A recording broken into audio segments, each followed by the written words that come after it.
This is a story about colonization. It's not going to be funny, but I'll try to make it fun.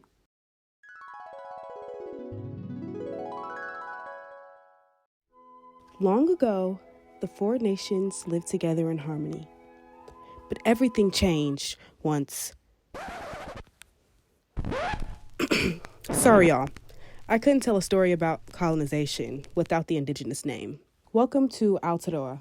Long before any European settlement, Aotearoa was a place of much beauty and strength with a rich history of indigenous customs. Things weren't perfect in Aotearoa, but the founding of New Zealand and the succeeding events begs the question, was it for the better? To truly understand this story, we need to know a few things first.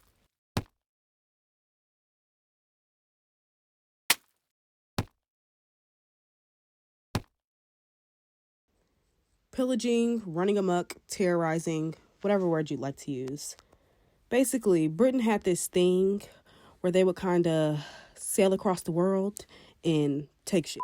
This wasn't a great time for colonies like Jamaica, the Gambia, Ireland, India, America, Australia, South Africa, Hong Kong, Nigeria, Egypt, Palestine, and many, many more. Despite their suffering, colonization was basically a lick. Britain, like other colonial empires, got to play with paper planes long before MIA.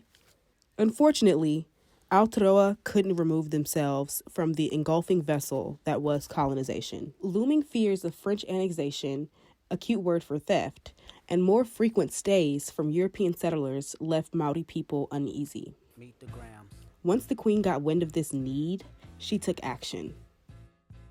By erecting churches and building relationships through missionaries to play God, Britain could introduce sickness and sow seeds of discontent. While James Bond and his friends converted Maori people to Christianity, they also played double agent like any spy should. They were so good at spreading the gospel that they played an integral role in creating a group and a document that would change the trajectory of Aotearoa.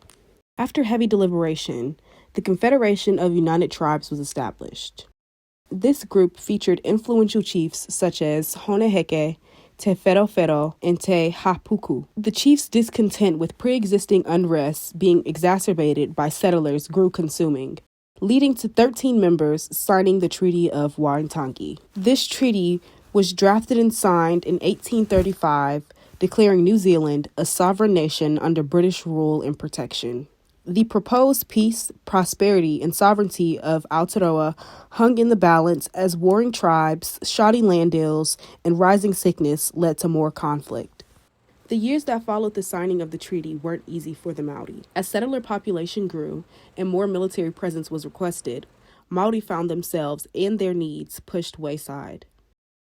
I would imagine you're probably confused, thinking, what happened to the whole, this is for your own good, we don't want you terrorized by our home people thing, Well, Britain could never really, and still can't, protect its own people or others from the tyranny they bolster. Maori weren't privy or exempt from that tyranny. In modern times, Maori culture is somewhat respected and admired by the majority settler population. But I still question, was it worth it?